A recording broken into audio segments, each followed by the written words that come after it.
ഇപ്പൊ പിന്നെ എന്താ ഈ 2026 ഈ 2026 മെണപ്പുണ്ടാവാൻ കാരണം എന്താ? VD സതീശനാണെന്നോ? VD സതീശൻ തിരുവനന്തപുരത്തിരിക്കും. അതെ, ഇങ്ങോട്ട് വരികയല്ല, അവിടെ ഇരുന്ന് ഭരിക്കും. പോലീസിനെ വിടും. ഞങ്ങളൊരു പുല്ലുപോലെ ഇതെല്ലാം കാണുന്നത്.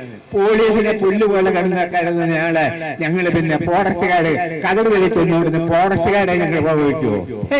അങ്ങനെ ഒരു വിഷയം ഞങ്ങളെ സംബന്ധിച്ചില്ല. ഞങ്ങൾ നേരിടും. മര്യാദയ്ക്ക് അല്ലെങ്കിലുണ്ടല്ലോ, മര്യാദ നടക്കുള്ളൂ. നിനക്കൊക്കെ ഉണ്ടല്ലോ വീടും കുടുംബവും ഇല്ലേ ഞങ്ങളെ പോലെ?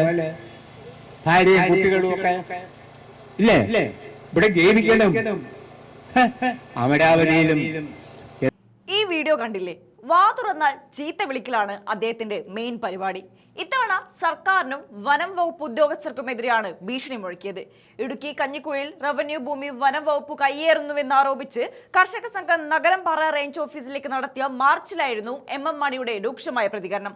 ഉദ്യോഗസ്ഥർ മര്യാദയ്ക്കിരുന്നില്ലെങ്കിൽ നിയമം കയ്യിലെടുക്കേണ്ടി വരുമെന്നും കൈകാര്യം ചെയ്യുമെന്നാണ് മണിയുടെ ഭീഷണി. നിനക്കൊക്കെ വീടും കുടുംബവുമില്ലേ, ഭാര്യയും കുട്ടികളുമില്ലേ എന്നാണ് ഉദ്യോഗസ്ഥരോടുള്ള ചോദ്യം. നിയമം കയ്യിലെടുക്കുമ്പോൾ നിയമം പാഠം പഠിപ്പിക്കാൻ വന്നാൽ വരുന്നവരെ ഞങ്ങൾ നേരിടും. VD സതീശൻ വന്നതിന്റെ ഹുങ്കാണ് ഉദ്യോഗസ്ഥർക്ക്. VD സതീശൻ അവിടെയിരിക്കും. നിങ്ങളെയൊക്കെ ഞങ്ങൾ വഴിയിൽ നേരിടും എന്നും മണി പറയുകയുണ്ടായി. കൂടാതെ വനം വകുപ്പ് മന്ത്രി ഷിബു ബേബി ജോണിനെയും മണി രൂക്ഷമായ ഭാഷയിൽ വിമർശിച്ചു. വനം മന്ത്രി ഷിബു ബേബി ജോണിന്റെ പിതാവിന് നല്ല പേരുണ്ടെന്നും അതും വെച്ചു ഉമ്മാക്കി കാണിക്കാൻ വരരുതെന്നുമാണ് അദ്ദേഹം പറഞ്ഞത്. എന്നാൽ ഇപ്പോൾ തികച്ചും പരിഹാസകരമായ മറുപടിയുമായി എത്തിയിരിക്കുകയാണ് മന്ത്രി ഷിബു ബേബി ജോൺ. എഴുന്നേറ്റ് ചീത്ത വിളിക്കുന്നതാണ് അദ്ദേഹത്തിന്റെ രീതി. അങ്ങനെ അത് ശീലിച്ചു പോയി. അതിന് മറുപടി പറഞ്ഞ് സമയം കളയാനാകില്ല. ഒത്തിരി ജോലിയുണ്ട്. അങ്ങേർക്കൊക്കെ മറുപടി പറഞ്ഞ് സമയം കളയാനാകുമോ? അദ്ദേഹത്തിന്റെ പ്രായം വെച്ച് ഓരോരുത്തർ പോയി ഓരോന്ന് ചോദിക്കും. അദ്ദേഹത്തിന് എന്റെ പേര് പോലും അറിയില്ല. ചോദിക്കുമ്പോൾ എഴുന്നേറ്റ് നിൽക്കുക, 4 ചീത്ത പറയുക എന്നതാണ് അറിയാവുന്നത്. അങ്ങനെ അത് ശീലിച്ചു പോയി.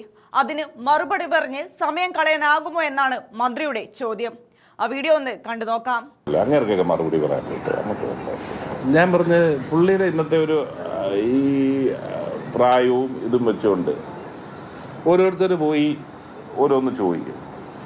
ഇപ്പം പുള്ളിക്ക് ആകെ അറിയാവുന്ന, പുള്ളിക്ക് അന്ന് ആദ്യം ചോദിച്ചപ്പോൾ എൻ്റെ പേര് പോലും അറിയാൻ വയ്യ. പിന്നെ ഇന്ന ആളെന്ന് പറയുമ്പോൾ പുള്ളിക്ക് ആകെ ഇത് ആരും ചോദിക്കുമ്പം എഴുന്നേറ്റിരിക്കുക, 4 ചീത്ത പറയുക, പിന്നെ അങ്ങ് ഇരിക്കുക. അങ്ങനെ ശീലിച്ചു പോയേക്കുവാണ്. അതിന് ഇപ്പം മറുപടി പറഞ്ഞുകൊണ്ട് നമുക്ക് നമ്മുടെ സമയം കളയാനും ആണ്. അപ്പം അത് മാത്രമാണ് പുള്ളിക്ക് ആ ഒരു ഇതിൽ നിൽക്കുകയാണ്. അതുകൊണ്ട് പിന്നെ നമ്മളതിന് മറുപടി പറയാനാണ് ഉദ്ദേശിക്കുന്നത്.